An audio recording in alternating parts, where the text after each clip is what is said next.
So hi everyone, I'm Ravina and I'm an application developer myself with ThoughtWorks, and I'll be your MC for the event. And first of all, I would like to thank you all for coming here, taking out your Saturday. So this is the blue track, and everything you hear about blue track, just keep your attention to it. So moving on with the day, we have a few rules.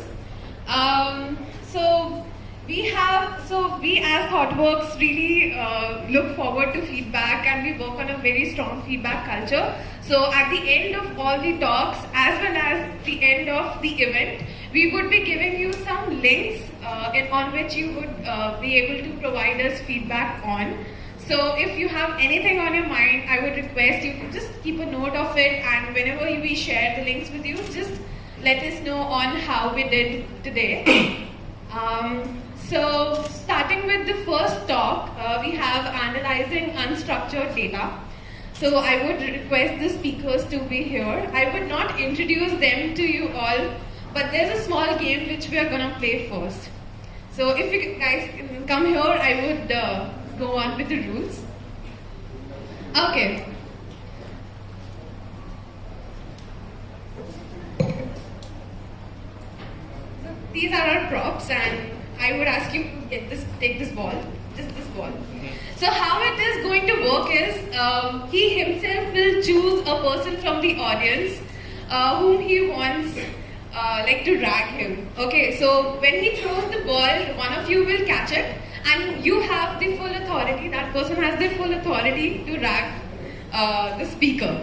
And how we are going to go ahead with this is, there are 3 colored candies here. We have Kacha Aam denoting green, we have Melody denoting brown, and we have Eclairs denoting blue. So whatever colors you choose, we will be giving you a set of some questions. They're not straight questions. So you can choose any question and you can ask them, and then they'll move ahead with introducing themselves. Does that make sense? Okay, cool. So just going on, I would ask you to throw a ball at anyone you want to interact with today. She looks like a nice person, so I'll give it to her. That just popped right. Okay. Hi. So, ma'am, may I know your name? So I am going to ask him to pick up a colored candy. Any candy. Okay, so you chose green. So the questions are coming from there, not from her. Oh. She can choose any question she wants. You can choose any question. Or if you have another question you wanted to ask, please go ahead. Yeah, one question. Any question.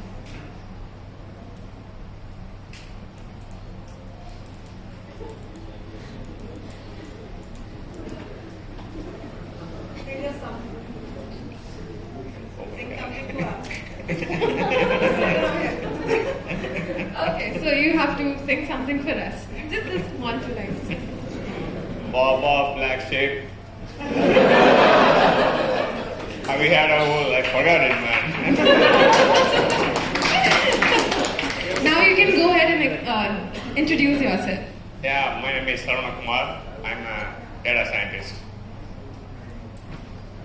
Okay, thank you. Moving on to our next one. Can we have the ball again? Yeah, thank you. I can't catch it. Anyway. I'll choose some random person. Oh, here we have. So, just pick up a colored candy. Any candy.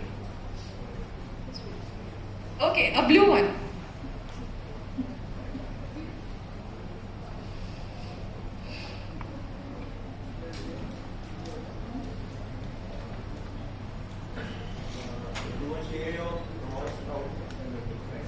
Okay, you have to share a moment in which you were really grossed out.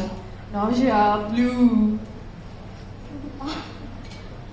So, I went on a team outing recently from my ThoughtWorks team, and me and my project manager, we were on a water ride.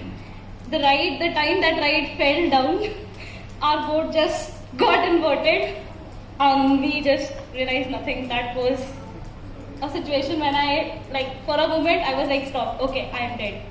Yeah. Okay, so now you can go ahead and introduce yourself. Okay, my name is Nisha, and I'm working as an application developer with ThoughtWorks for last 1 year. Okay, thank you so much, Nisha and Saravana. So, there's just one more small rule to it. By the way, you can have your candies. Okay, so we have a small something for the audience as well. So during this talk, whosoever that one person is who is very attentive, I'm sure all of you would be attentive though, or who asks a question which the speaker thinks ki haan bhai, very intellectual, huh? So we'll get a little something from us. Okay, so you guys have to nominate one person from the audience in the end as well. So with this, I would leave it to you guys. All the best and thank you. Okay, good morning everyone. So let's make it a more interactive session. I don't want to talk to myself. Number one and number two, now we have to choose one of you for best participation or whatever. Okay, so let's get started. So when you hear unstructured data, what do you think? No SQL. No SQL. Text. Yes. What else? Metadata. Anything that's One by one. Sorry. Some raw files. Raw files. Yes.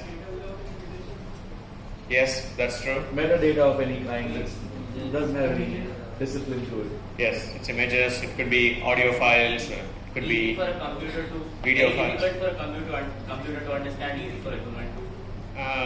That's true. I mean, that's getting better. It's not the case anymore. But still, yeah. I think That's that depends on the processing you use. No defined pattern. sure. Or maybe, one particular software which can open that particular data. So I mean, as a raw file, you need to select them. Like in say case it's audio, it will only work with a Windows Media Player or something like that. So it's a raw file which only opens with one. Sure, yeah. It could be audio or it could be video. It could be any file. So, before we get into analyzing unstructured data, this is what we are going to cover. You can just go through it quickly.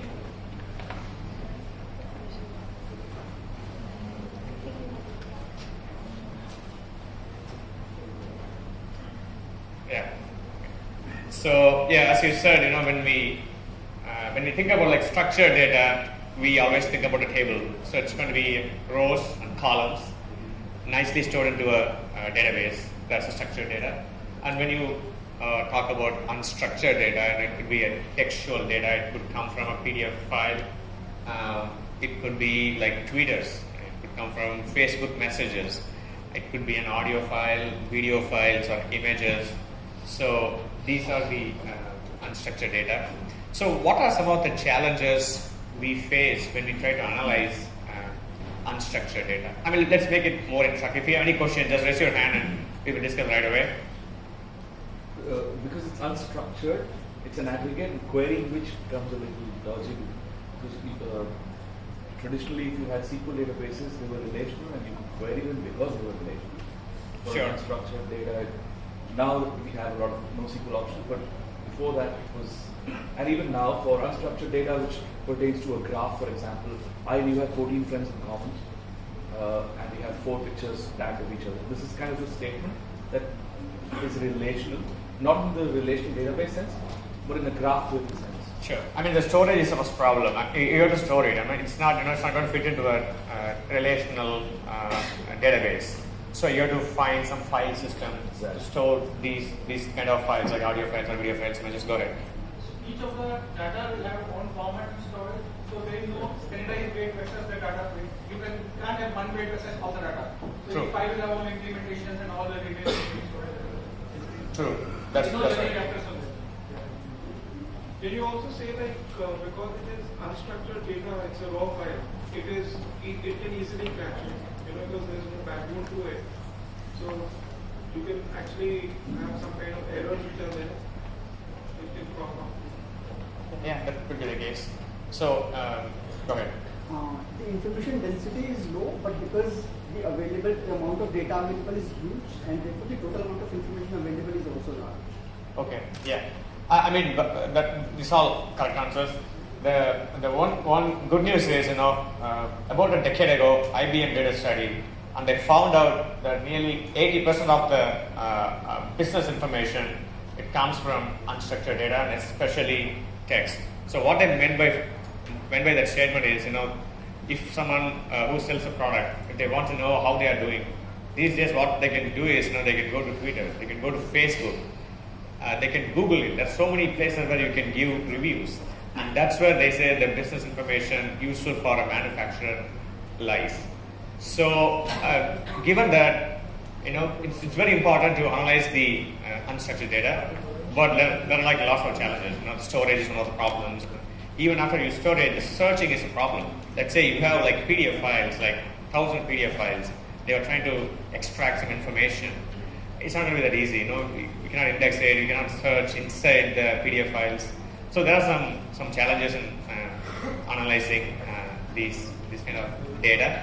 So let's first start with the simplest case, the text data. So how to analyze the text data. Let's say one of the big manufacturers, they come to you, they ask you, I want to know what the consumers they think about my product. So what's the first thing you guys can do? He says, I have no idea because we don't collect any feedback from our consumers, end users. So how will you proceed? You basically index all data using like Google does, using and all those things, whatever feedbacks or whatever form you have. You index that data and then you search with the keyword. If somebody say horrible experience or something, you search with the keyword and everything pops up related to that. Sure. Social media. Yes. It's very true. Probably use the hashtags. They are like multiple on Instagram, Facebook. They can Sure. It's called web scraping. So you are going to get the information from the website. The company or the manufacturer themselves, they don't have this kind of data. So what you have to do is you have to collect information from the website, so publicly available information. So once you get the text data, there are some techniques that we can use to analyze the data. Yeah. Nisha. So the first thing, what you do is, once you get the text data, just to do some quality check. Is the data usable for the analysis? Does it have the information that we want to check or we want to analyze? And then typically when you have text data like a document or a paragraph, what you do is you split them into sentences and you split them into individual words, and then you remove the punctuations and you remove the stop words. So anybody knows what a stop word is?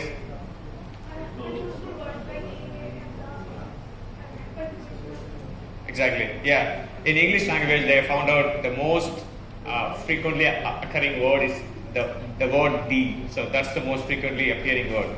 But it's of no use to you. When you analyze text data, when you have like lots of "these" or "a's" or "ands," it's not going to help you in any way. That's why you remove all these stop words. They are called stop words, and or whatever it is.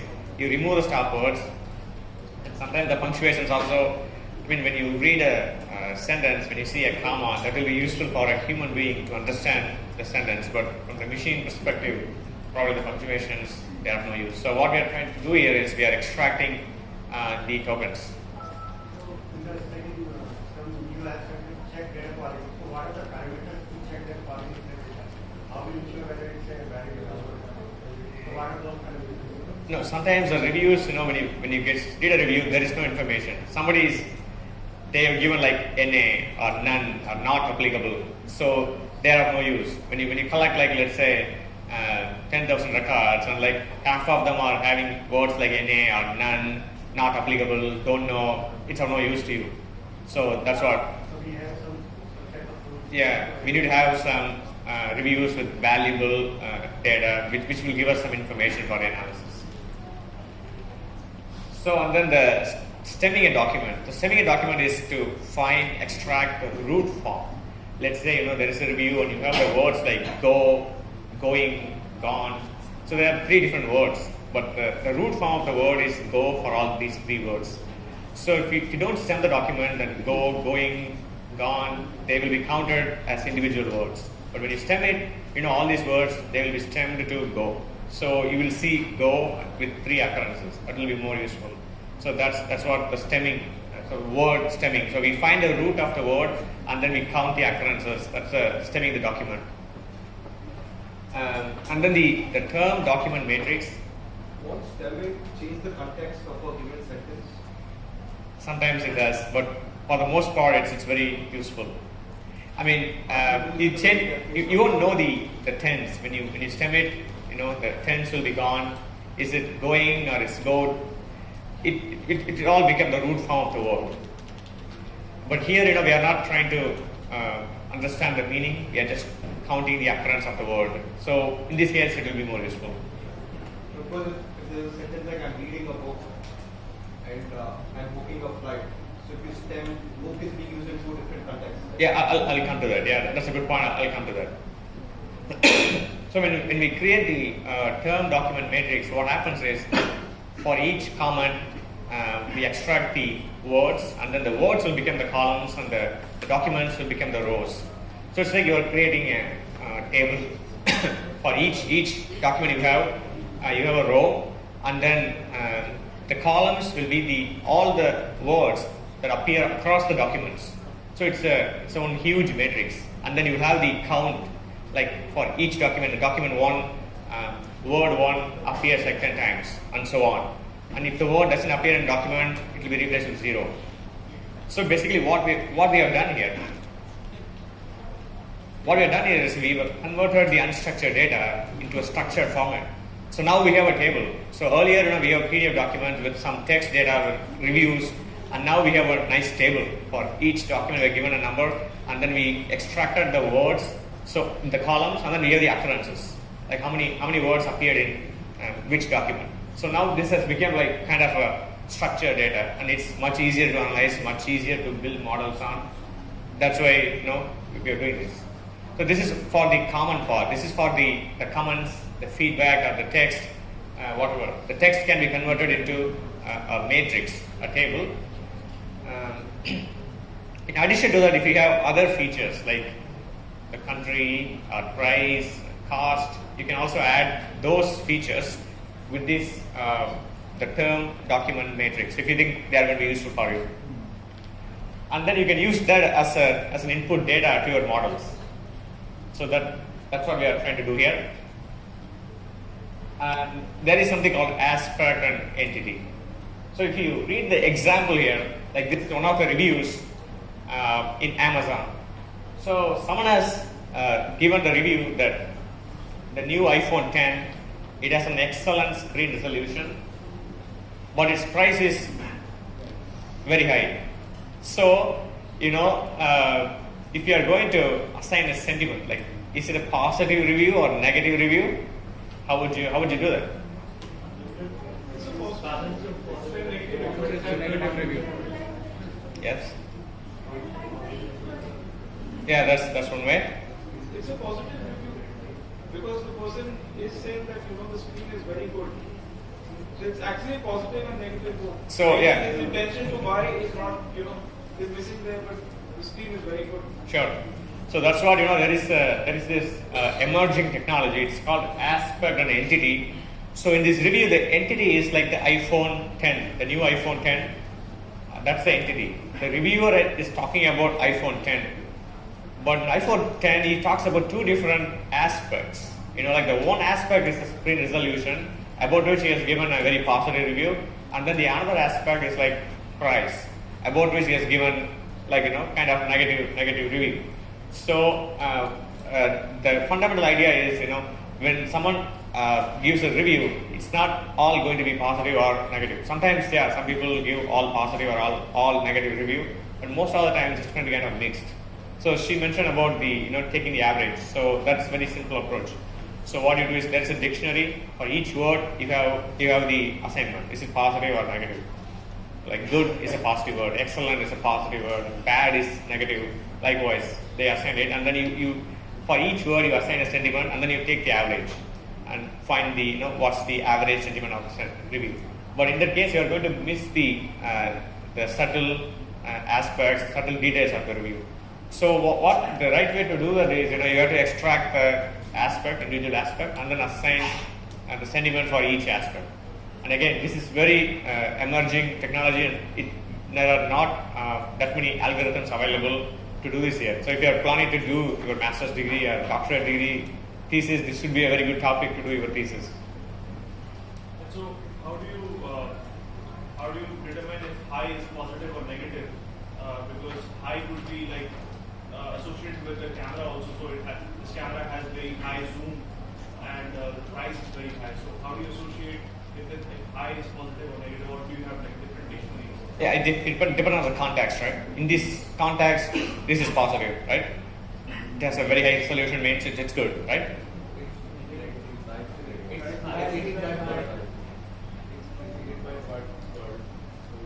The but is the price. The price is negative, okay? I think like a very important part is like what expected you want to show that data to the particular user.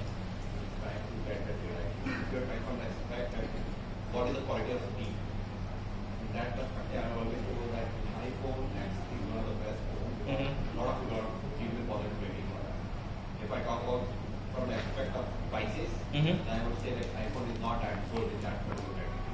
I think it could be bucketized in all these different aspects. From which aspect we will come. Okay. And I think that is the problem at hand, right? Yeah. To identify that context from a particular sentence. It is become like when you are searching versus the discovery. Yeah. If you try to discover, then it becomes more bucketized. If you are trying to do a search, then it will become very vague. Since your input is always the same, but your output is dependent on how they are used. Yeah, right. Okay.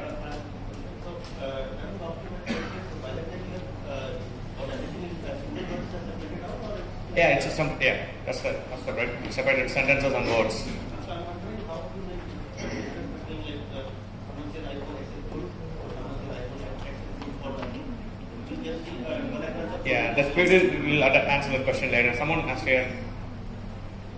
Actually, I want to know how you select the data basis to be reviewed on this. I mean, like integrity of the data, because nowadays there are some fake reviews, some are original. So how do you separate that data from the data which actually is beneficial for your analysis? How do you do that? So I mean, you collect the data. What's the other part? How's the integrity? How do you check the integrity of the data? If it's a fake review, if it's an original. Oh, sure. Yeah, we are not covering that part here. Here we assume that all the comments are useful and validated. If we just change the sentence and say the iPhone X has a very high speed resolution, but its price is very high. Then we're looking at high end with the exact same word and no different context. We'll answer that question. We'll come to that. Yeah. So this is how people do the conventional text analysis. What they do is they extract the individual terms, they assign the frequency, and then they try to build a model.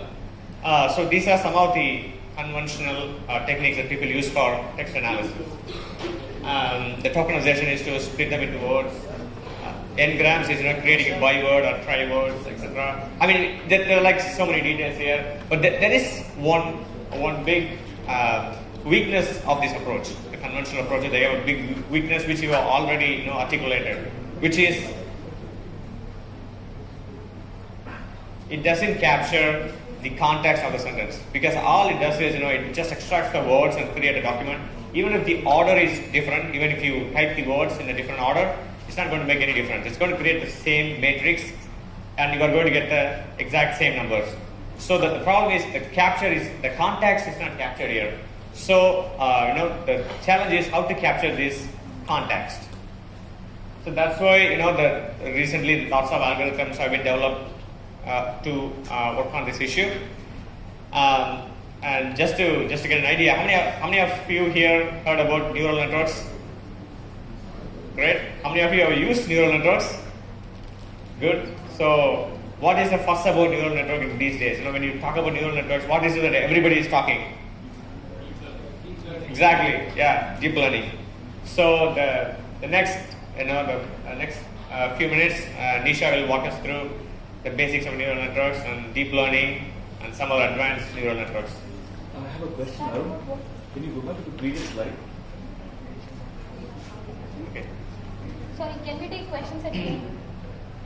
It's not a question per se. I just want to know what TDM means. In the previous slide, there was a TDM slide.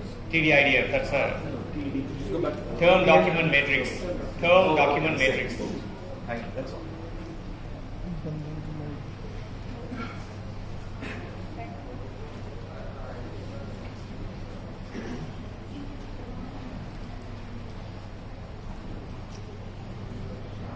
Yeah, any idea why the neural networks and deep learning they have become so popular in the last 5-10 years? Like the neural networks were first invented in the 1980s, but for 20-30 years they were not that popular, but in the past 5-10 years they became so popular. The speed of computation has increased. Yes, that's exactly right. The speed of computation has been increased over the last year. True, that's also true. There's one more aspect to it. Data. Exactly, yeah. That's what you see in the graph. So what happens is the red line in the bottom, that's the conventional algorithms.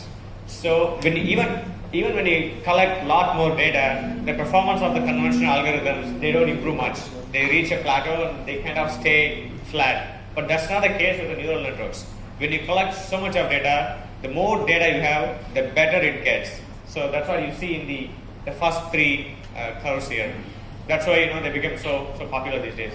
I'll just add, apart from the two things we talked about, that just from and the improvement of the data. Essentially, the neural networks, the graph propagation, which is more recent, that has improved quite a lot.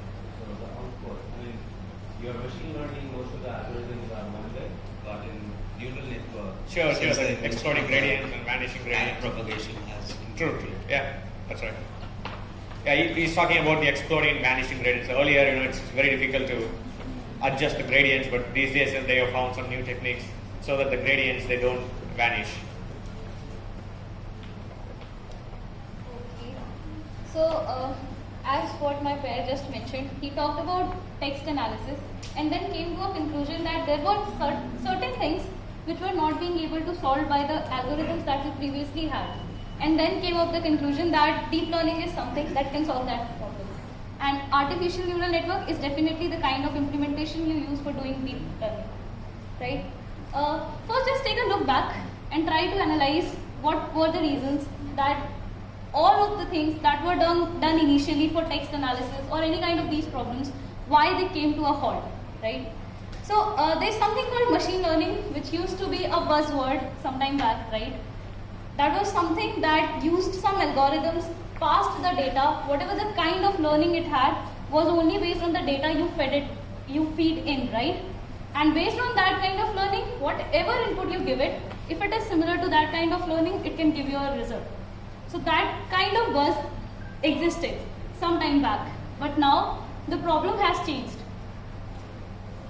Because of the changes in the technology, obviously because of increasing computational power, because of increasing number of data you have, the problem that you want to solve, that is the problem at hand, is now having a lot of aspects, right? Which can definitely be not solved if you are just learning from what you have in hand. Whatever unstructured data you have, you need to analyze that and you need to get conclusions out of that. That is the aspect of deep learning. That is, continuously analyze the data and then draw certain conclusions which come out directly from that data, right? This is the essence of deep learning. It is nothing new.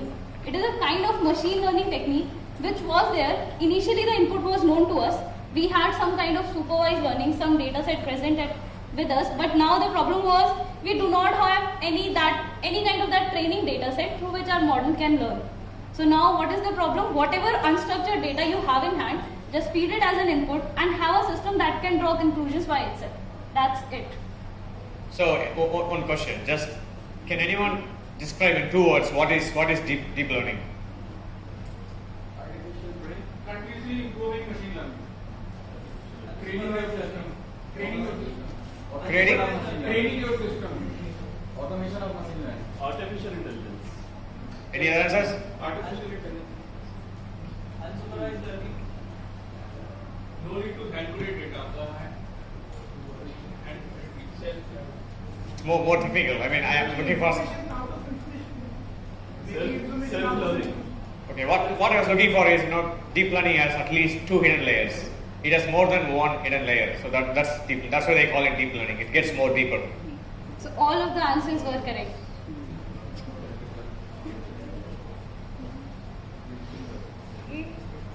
Sorry, it's taking a little time to change. Okay. So the unstructured data is at hand, and now what is the point? To make some conclusions out of it.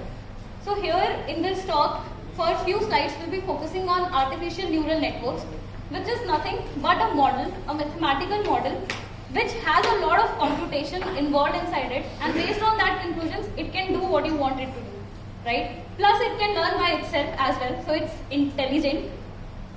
The kind of learning it has is called hierarchical learning. This was something which was always missing. Whenever a training element was given to a machine learning system, there was a particular pattern. The processing of the pattern was the task of the machine learning system. It just identified that pattern and told you, if this is the output, this is gonna be my output, right? But here what happens? Whatever the input is given, it tries to analyze it in a hierarchical way. Suppose I have to identify, say, any digit, like 9. So if I look at in simpler forms, there is a loop at the top, then there is a line.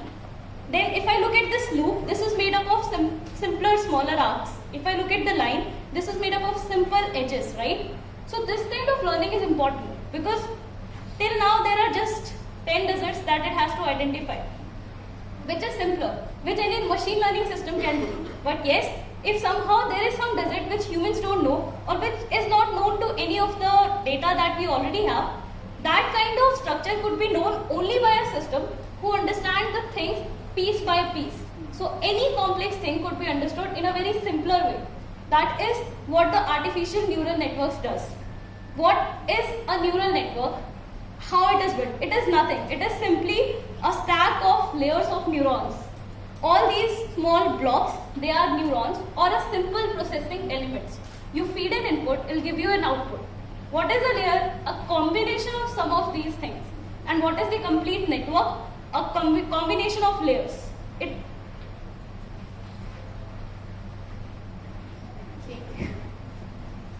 think you would like to. Yeah. So let's try understanding what is a neuron and how it functions. I know obviously many of you would know about this, but just to have a recap, a neuron is a simple processing element. There is certain input, say x1, x2, xn. I can say there is an image. It has pixels. All of the pixel values are converted to an input vector, and that just feeds into my neuron. So these all are the pixel values. Then each pixel is not having an equal contribution to the image that I am predicting. So where the image of 9 is present, that pixel will be say 1, saying it is predicting the most, and the rest of the pixels in that 2D image will be 0 or will be having some value between that. So these weights, they signify what is the contribution of that particular input to the final thing that I am predicting. There is a dot product that happens between them, which is the weights dot product with the inputs, that goes to the transfer function. This function gives us the output, which says, right now, whatever the neural network, whatever the weights you have given me, based on these weights, when I consider these inputs, this is the output that I am going to give you. Now this output could be anything. Since it's a simple dot product, this will be any value. But it is required for the further analysis and for all the things to work together, this output should be some value in a definite range. And that is where comes the purpose of the activation function. It could be any function. There are a lot right now: sigmoid function, ReLU function, leaky ReLU function. They all depend upon the kind of need you have. If you want an output between 0 and 1, the pixel is on or off, the switch is on or off, or if you have continuous data, like what should be the price or something like that. So the kind of activation function totally depends on the need that you have in hand. Yeah, the image has been converted into pixels here. When you look at the x1, x2, x3, so they are from one single image. So when you have a photo, if a high resolution, it could have like 1000 by 1000 pixels. Some of the low resolution pictures can be like 64 by 64 pixels. So the x1, x2 values, they send the pixel values to the network. So it has been, we are looking at the pixel level values for the input.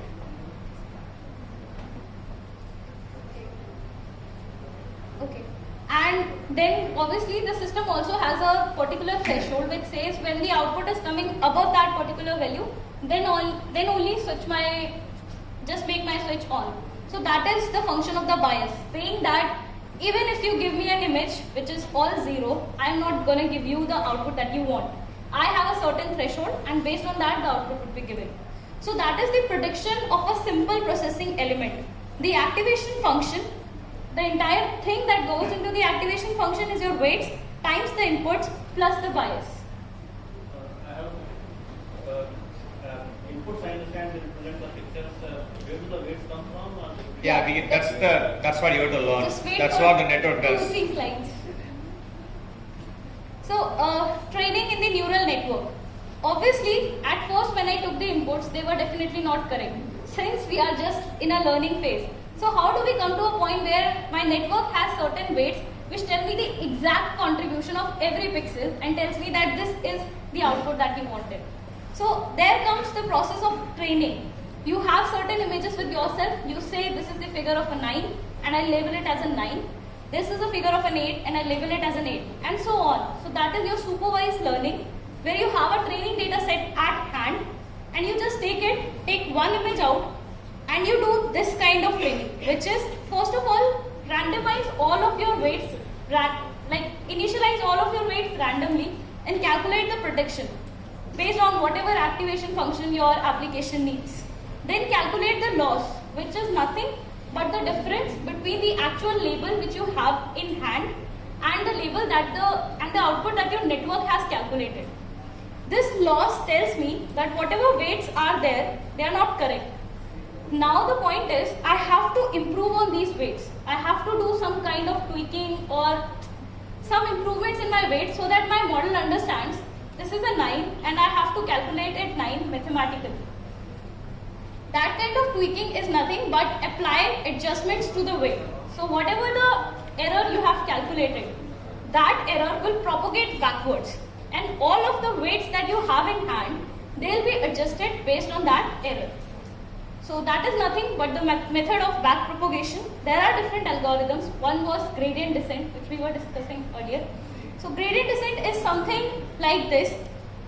Suppose my 2D plane is the random weight matrix that I have initialized. Say this is the first weight matrix that I take up. Then that is my application at hand, and I want to minimize my weights in a way so that the cost function of the network, the error that the network gets, is minimum. So what it does, anywhere in the place you are, and then you just come up over to the local minima of any place. So that is the beauty of any neuron or a neural network.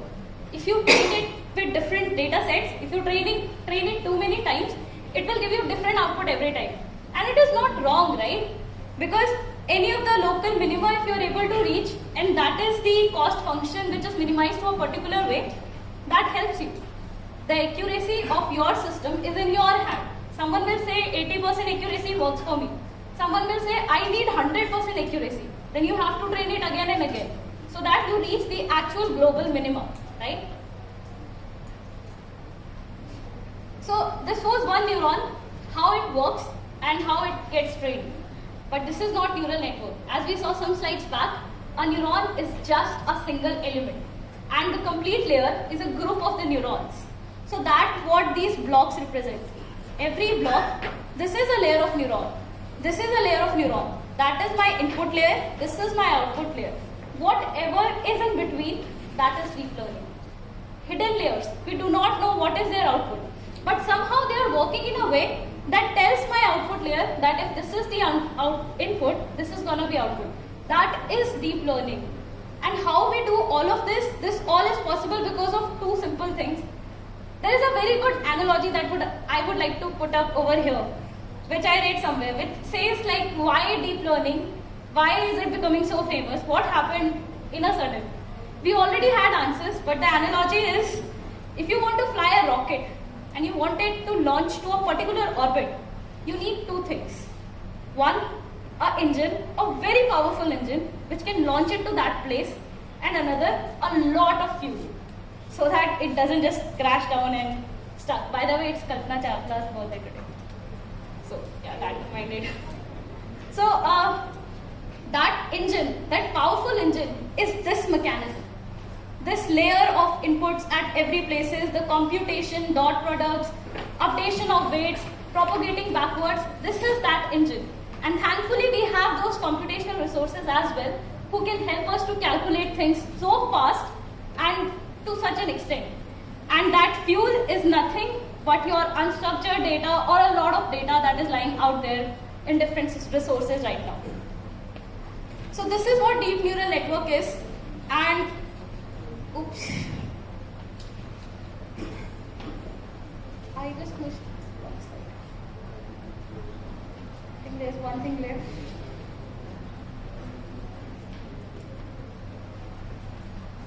Okay, the back one. Yeah. So while training how a deep neural network works, just to have a smaller and quick view how it works, there are two things that is to be considered in mind. One is forward propagation, the second one is backward propagation. Forward propagation is simple, some input is given. So all of the training data that you have in hand, you select some of the data, right, for training. Other you take it out and say this is my testing data. That training data is fed to the system.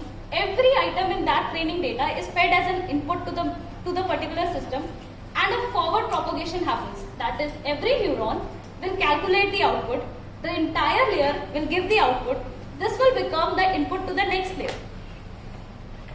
Over here, so this is the activation function when applied to the dot product of the input and the weight matrix at this particular layer will give an output that will be passed through the activation layer.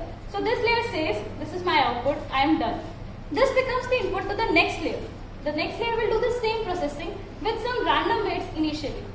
The same will be repeated for every layer out there. When I reach over here, there is an input from the second last layer, some random weights, activation function applied, and an output has come over here. That is the output of this network with these particular weights.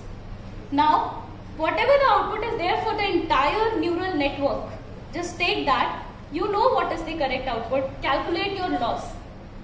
That also depends on the function you want to use. You may use mean squared error, or you may use any logistic loss function based on the kind of application you have in hand again. Then that the derivative of the activation layer would be taken, and all of the weights that you had in between, they'll be updated based on the error value you have. So that is one of the things is gradient descent, where the magnitude tells you that this is the magnitude by which you should update your weight, and the direction tells you it should be positive or negative. There are other functions like Adam optimizer and other functions that completely depends. They are all customizable things. I hope deep neural networks are clear, right? So once you have done it for all the elements you have in your training data set, just take any data out of the test data, pass it to the system, and it will give you certain output. Then you can calculate the accuracy and decide you are okay with this or your system wants more. So train again, have more data, you can generate more data, and then feed it again and do the training process. Right? All good? What is the role of bias in neuron?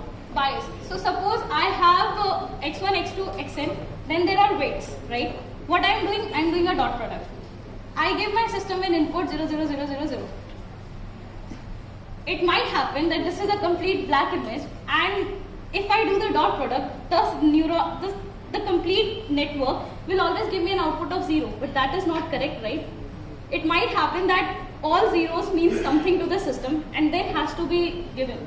So that threshold that the network maintains is the bias, saying even if you give me complete zeros, there will be some output given out.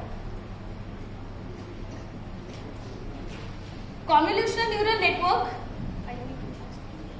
Convolutional neural network is nothing but a subclass of deep neural network. They excel at understanding complex concepts as a combination of smaller and smaller pieces of information. Let's take it to image recognition, which is nothing. You have edges in the beginning, then you try to identify features, say eyes, nose, and then you come to the faces. So that is convolutional neural network, where not every neuron is connected to every other neuron. Just like your receptive field. If I want to identify a line, I do not need my entire brain to identify that line. The cells that have that kind of weights inside it, they can find out.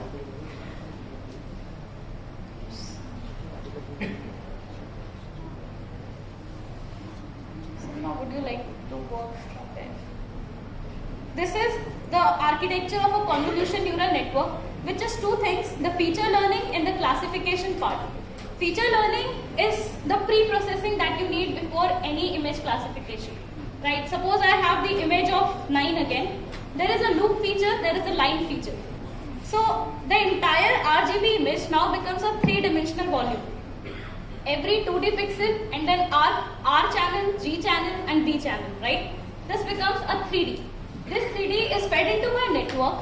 The features are combined with them, which is nothing a kind of dot product again to find out which features are present in which part of the image. That is convolution. Then it is passed through a ReLU, which is like an activation function to decide in what domain you want your output, 0 to 1, minus 1 to 1, and that's all. Then you have something called pooling, which is like downsampling. Since my image is, say, nowadays 1000 pixels, 1000 cross 1000, so this is not every part is important. You can take out the most prominent parts of the image, saying these are the most opaque parts, and then you can take them out, right? That is the impact of pooling.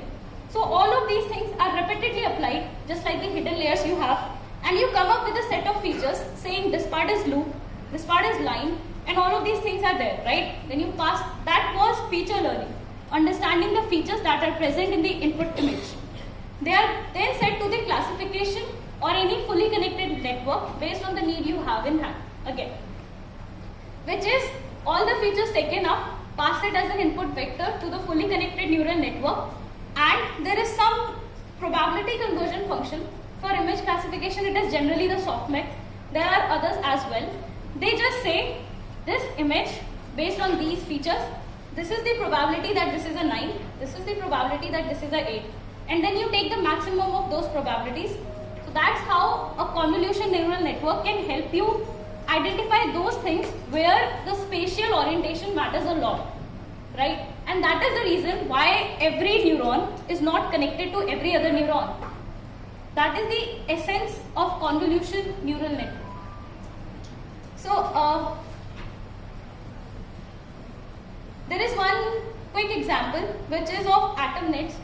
This has been developed by a company called Atomwise. What they have worked, they work in the life sciences domain and they have used CNNs for drug discovery. Drug discovery is a simple process. There is some protein in your body, like the figure at the bottom, and this protein is causing some kind of inflammation. Now what is needed for doing the cure? A particular kind of molecule, say ligand, which just gets inside this molecule and stops it from infecting the body. So what is the requirement? Trying to understand what is the structure of that protein, and accordingly trying to understand what should be the molecule I send in to stop that from infecting the body, just like a key and a lock mechanism. So atom nets are based on deep CNN, and they have used structure-based drug design, which is nothing but identifying the structure of the molecules.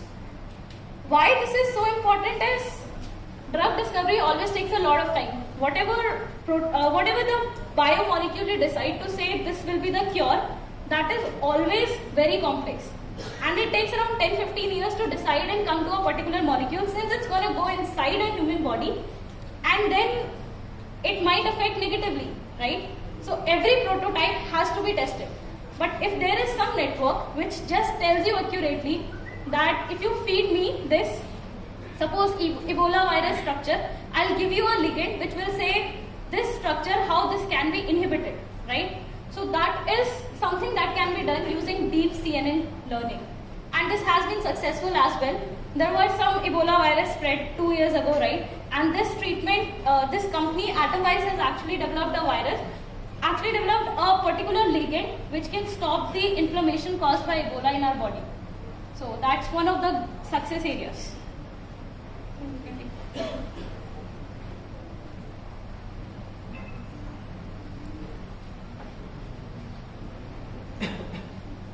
Yeah, this is for the autonomous vehicles. When they drive, there are like two important tasks. One is the object detection, and the number two is navigation. So first of all, when a self-driving car drives, it has to keep on take pictures around surroundings, and then it has to identify all the objects in the image, and then it has to decide based on the location of the objects how to navigate. So the two important steps, one is object detection and another one is like navigation. And they use neural network to identify the objects primarily. So here the object detection is in the first the diagram we see, that's classification. Just checks if there is an object there or not. The cat is cat or no cat. That's the one.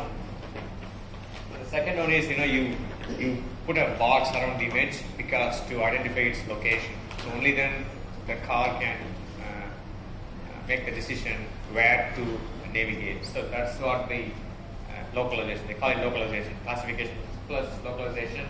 And then the object detection, there could be like multiple objects, like there could be traffic light, there could be pedestrians, there could be other cars nearby. So it has to identify like all the objects and then identify where they are located by putting a box. And everything should happen within a few milliseconds. Only then it can go without stopping. So this is again, in 1 hour we could only cover so much. So we just wanted to give a high-level overview of the important techniques, and hopefully, it will pique your interest, and you will go back and study in depth about some of the techniques that you are interested in. Likewise, we were talking about the text analysis earlier. This talked about it. Yeah, we were talking about how to capture the context. When you have like a matrix, the order doesn't matter. Even if you change the word order, you're going to get the same matrix, the same results probably. So how are you going to capture the context? Something called RNN. This is a recurrent neural network. This is called a sequence model. So the X here, these are the words. So these are individual words, and these are the networks that we learned about earlier. So what happens is that at each node, it learns something about the words that it has seen so far. So by the time it reaches the final word, this node has information about all the words that appear before it. So this is called RNN, the recurrent neural networks. And there are like different types also in there. It's also bidirectional. Sometimes the meaning of a word depends on what comes after it, not what comes before it. So what they do is they put a bidirectional so that information flows like both directions. Now these are some of the examples of RNNs. Like the first one is like one-to-one. That's the image classification. You send one image and you get one output: yes or no, cat or no cat. And then this is a one-to-many. It's like, let's say we want to add a title to an image. So that's what done using this type of RNN. So you send an image and then it assigns the title. So whenever you take a picture and upload it, it identifies all the people in the picture and then puts it there. So that's what this is one-to-many. And many-to-one is like what we talked about, text analysis, sentiment analysis. We send many words in a sentence and then it gives one output, sentiment. Is it positive or negative? Many-to-many, we have like two types. One is, this is like the machine translation. Let's say we want to translate from English to Hindi. Even though this is many-to-many, many words in English and many words in Hindi, they may not be equal in number. So the number of words could differ. That's why you use this type of network. And this is like word by word. For each word, for example, you want to identify the people names in the sentence. So for each word, it will identify if there is it a person name or organization name. That's what this is. The many-to-many. Speech recognition also works very, very similarly. It's a sequence model. So you send an audio file. What is speech recognition? It has to convert audio into like the words, text. So that's speech recognition. So what happens is it converts it into spectrogram. Again, it's supervised learning. So you need to have some audio and then the corresponding text, and then you train the network with that, and eventually, it will learn to predict when you give an audio file. Like this is a simple example of speech recognition. Trigger word like you say Alexa to wake it up, or OK Google. This works a very similar way like speech recognition. So only thing this is much simpler. All it cares about is the trigger words. So, but the concept is very similar. So you send an audio file, and then whenever you hear trigger word, the output you assign 1, and then you train the network so that it tries to learn to identify the trigger words. So once the network has learned it, you can use it for prediction. So the future, whenever it hears the trigger word, it knows that trigger word has been. So. How is stuff like accent and background noise handled? You have to have the training data. If you want the network to learn the Indian accent, then when you train it, you have to use same accent. So that's how it works. Is it like background noise? Again, it all depends on training. If in the real life you are going to get background noise, when you train also add the same noise or similar noise, so that the network learns to identify the words with the background noise. I think we are running out of time. Maybe. So how the linguistics create problems when we do text analysis, because we talk about reading comments, so let it be like, this product is good, and we sometimes write chai in English terms. So how does the linguistics create problems by text analysis? Yeah, in that case, you have to first translate from Hindi to English, and then you have to use English, or you have to build a model from Hindi from the scratch. The words are actually written in Hindi, like this product, ye product, YEH product, acha, etc. So actually it's the English language, but it's the pronunciation. Yes. Yeah, there are some there are some challenges. There are 2 ways to handle it. You have to. I think that all depends on pre-processing that you do, right? So before even creating your training data set, sometimes you get some training data set from sources which have filtered data, right? But not all of the real life sources are filtered. So you take up the data, and if there are some things you want to filter out, like YEH and all that terms, which are just like he explained in the beginning, are stoppers or small things which are not important to the context, they can be filtered out. So there are filtering techniques, and I think that's the point where data engineering comes up. Like you filter out data and all those things, and then you give it to your model. Okay, I think we are running out of time. We'll be out. If you have any questions, we can discuss during lunch or tea. Thanks everyone. Thanks for your time. Thanks for attending. Thank you so much.